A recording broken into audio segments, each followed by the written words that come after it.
Yeah, what's up, guys? Today we're gonna be going over the Newcastle and Liverpool match. I didn't get a chance to watch the full game yesterday. I got to watch like bits and pieces because I was working, unfortunately.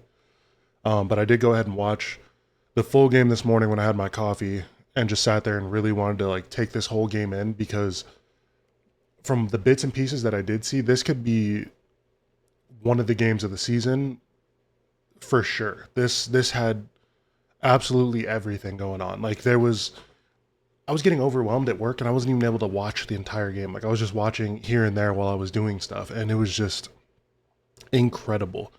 Um, you had red cards, you had little scraps on the field, insane challenges, mistakes. Every like this just had everything. This was such a good game. I recommend you go and watch this if you didn't get to see the whole 90.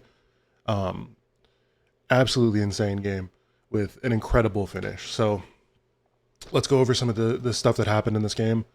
Obviously, it finished 2-3 full time. This game was like a perfect embodiment of what Newcastle were, I feel like 2 seasons ago, when Eddie Howe was preaching that intensity is their identity. Like they truly, truly showed it today. And I think it was just all the animosity, all the buildup, all this Isak saga, and you trying to poach our player, and now he's on strike. Like this just had so much fire in it that it could never not be a good game. Even if it was a 0-0, it would have been an insane battle because these teams look like they hate each other. And I mean specifically on Newcastle side, it looked like they hate Liverpool. You're at St. James's Park, so it's already super hard to play there. Newcastle were fired up for this game, man. And honestly, as a neutral, it got me fired up. Like I felt like I was supporting one of these teams, and I'm not. Um, and man, Simon Hooper, the referee, had his a handful today. He could. There was just so much going on in this game. So many instances where he probably had to pull out a card, but didn't. He let the game go on. I think he refereed a really good game today. Um, but man, this truly showed that Liverpool can be got at. If teams come in there and play physical with Liverpool, they don't like it. They don't like it at all. Liverpool like the ones being chaotic and all over the place. Newcastle made Liverpool look like one of the cleanest teams in the league. I mean, Newcastle were so chaotic today. This game was insane from start to finish. And I'm not gonna lie, Newcastle were in control the entire game. This looked like one that Newcastle definitely should have gone away with. And it's super unfortunate that Anthony Gordon gives away that stupid challenge right before the half ends. And I don't know what he was thinking. Genuinely, I don't know why or what made him do it. But it was such a stupid thing. And I don't know if you guys have seen the tackle after, like what the afters were for that tackle, but see if I can find it. It was absolutely ridiculous.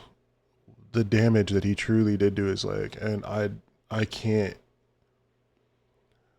I don't know how he was trying to vouch that it wasn't a red card tackle, because it was, but it was a horrible image. And look at this, like look at what he like. Oh, dude, studs up all the way down his calf, all the way down to his Achilles. Like it was a nasty challenge. There was no reason for him to do it. Um, so obviously going into the second half, Newcastle are down a goal and also down a man now because Gravenberch struck a beautiful ball in the first half that took a slight deflection, and I think Pope probably would have dealt with it if it didn't take the deflection from Fabian Schär, but it takes a deflection, goes in, and obviously Liverpool celebrate like madmen because they probably shouldn't have even been in this game. Like the way that Newcastle were attacking, controlling the midfield, like and I say control, there wasn't really any control. It was just chaotic, but that chaos was what Newcastle thrives in. So it was like Newcastle definitely should have been winning this game just based off of how they were playing. And if they had a striker, it's sad, but if they had Isak, they win this game for sure because there was a lot of chances. I think there was like 2 or 3 chances in the first half that Anthony Gordon got on the end of, and if Isak gets on the end of those, they're goals. They're goals. If they had a 9, those are goals. But so they go into the second half, they're down a man and a goal. So this is already a super bad uphill battle. Luckily they're at home, so it's almost like they do still have 11 men, just because I feel like when you're at home and you're playing at St. James's Park. This is such a tough place to play, man. Like you see all the top teams struggle playing here, and it's for good reason. But they go into the second half, they're down a goal. Not even 20 seconds into the first or the second half, excuse me.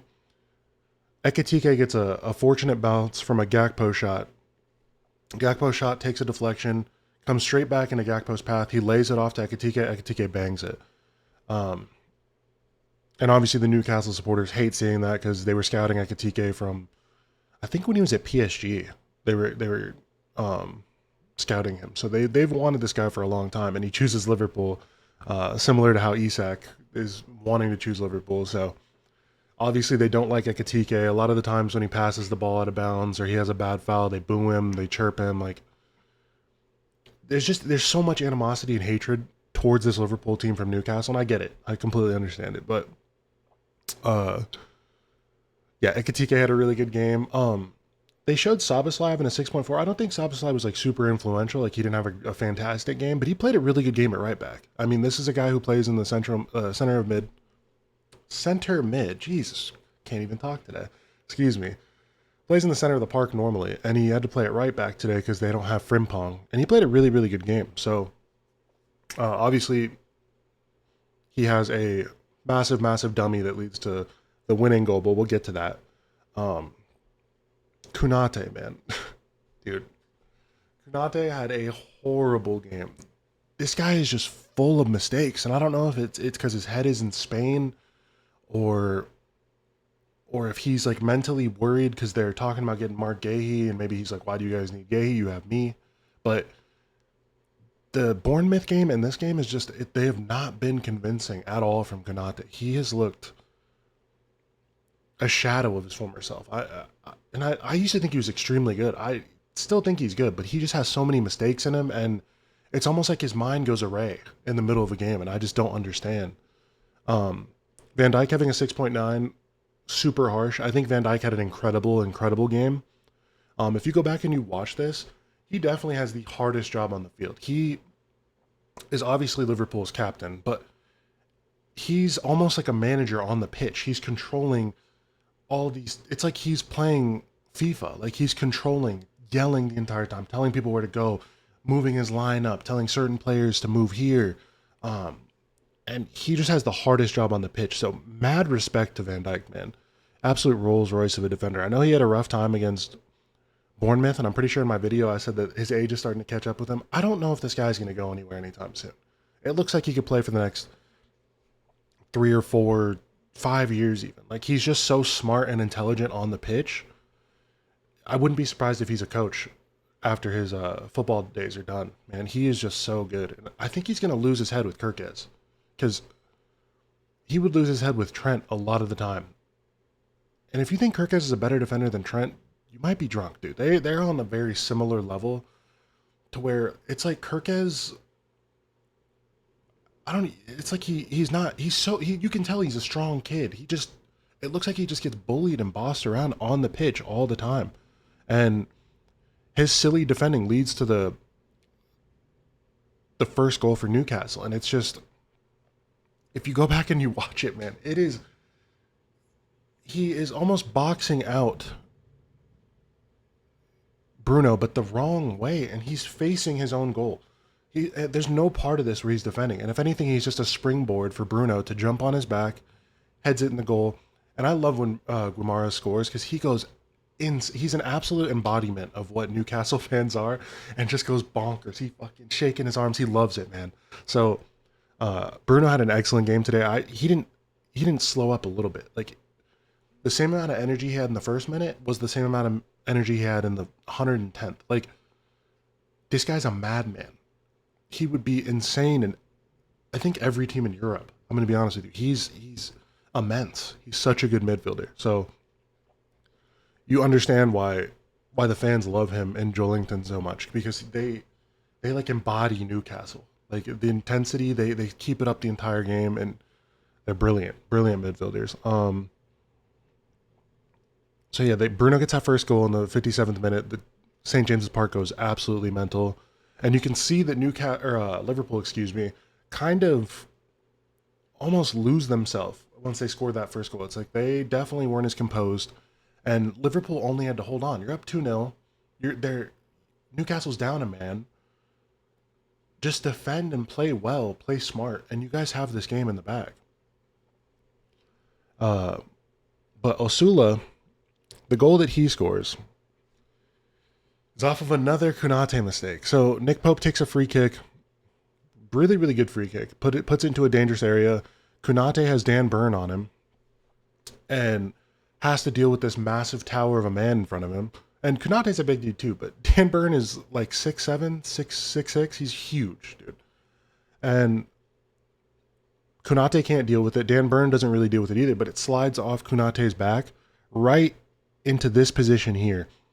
And Osula gets a fortunate bounce, and I believe he nutmegged Allison. Goes straight through. Super unfortunate for Allison, because I think Allison had a pretty decent game. Nutmegs Allison. St. James's Park goes absolutely mental. I thought they went insane for the first goal. They went nuts for this goal. I love watching games like this that are just so fired up. Oh my gosh, dude. So Osula scores that goal. At this point, I'm thinking, wow, Newcastle really, really got a draw here, even though they deserved the win. From where they were at, being down 2-0, down a man, I was like, this is a super good result, especially against Liverpool, the champions. And then they bring on, I'm going to be honest with you, I don't know if I can say his name properly. Rio Nagumuha? We're going to go with that. They bring on the 16-year-old who used to play for Chelsea and went to Liverpool on a free. This kid is electric, man. The ball that was played, I think it was probably the only solid thing that Salah did today. I think Salah had a really poor game. Obviously, he gets an assist, so he gets a pretty high rating, and he wasn't like the worst, but he just didn't do anything super, super influential in the game, I think. But he plays a ball across the box. Sabas lies in position to attack it, dummies it, lets it go through, and Rio is absolutely wide open, bangs it in. And such a good moment for not only him and Liverpool, but just for football. Like, that's what you want to see. You want to see the youth coming up in the league perform well. And it's his debut, and he gets this insane winner against Newcastle on the road. Like, I know it wasn't the most difficult finish for him, but the composure to finish that in the time of the game, that was literally the last minutes of the game. And man, what a goal and what a moment for him. He's not going to forget that ever. That's going to be something that he shares with his grandkids. Like, it's a beautiful moment for him. So mad respect. Him and Arne Slot shared a beautiful hug at the end of the game too. It was nice to see. But let's go over some of the players that did have a bad game. Wirtz. I just think Wirtz is going to struggle with the physicality of the Premier League from time to time, and this is definitely the most physical team he's going to play against. So he didn't have the best game. Just because I don't ever think in the Bundesliga, I don't think ever in the Bundesliga he played against some midfield with Joelinton, Tonali, and Bruno G, and having to deal with the trackbacks of Gordon, Alanga, Barnes, and it's just going to be tough the entire game. He's getting bodied, and he's not the biggest guy, so really, really tough game for him today. Kirkaz, I think, had another horror show. He hasn't done, in the two games I've seen, I know it's a small sample size. He hasn't looked good. He hasn't looked very good defensively. I think Van Dijk is going to have an absolute headache with him next to him all the time.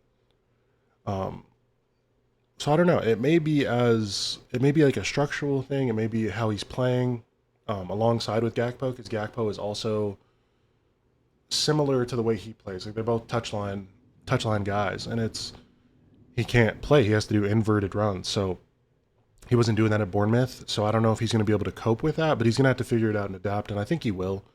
He's just having a rough start right now. But once he gets into the flow of things, I think he's going to look really good, but just right now, he's not looking too sharp. Trippier, I thought, had a really good game. Alanga, I thought, had a really good game. I think all of Newcastle played extremely well. So it's super unfortunate that they don't get the win today.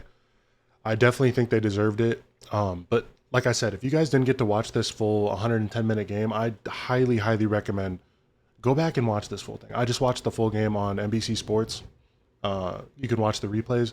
Go watch the game. It was so, so good from start to finish. So I definitely recommend that for you guys. Um, I just got to 150 uh, video views on my channel. I've only dropped like 10 videos, and it's been a week or two. It'll be 2 weeks on Friday. So I really do appreciate you guys watching the videos. Um, so if you guys like the video, go ahead and drop a like, go ahead and drop a subscribe, and peace.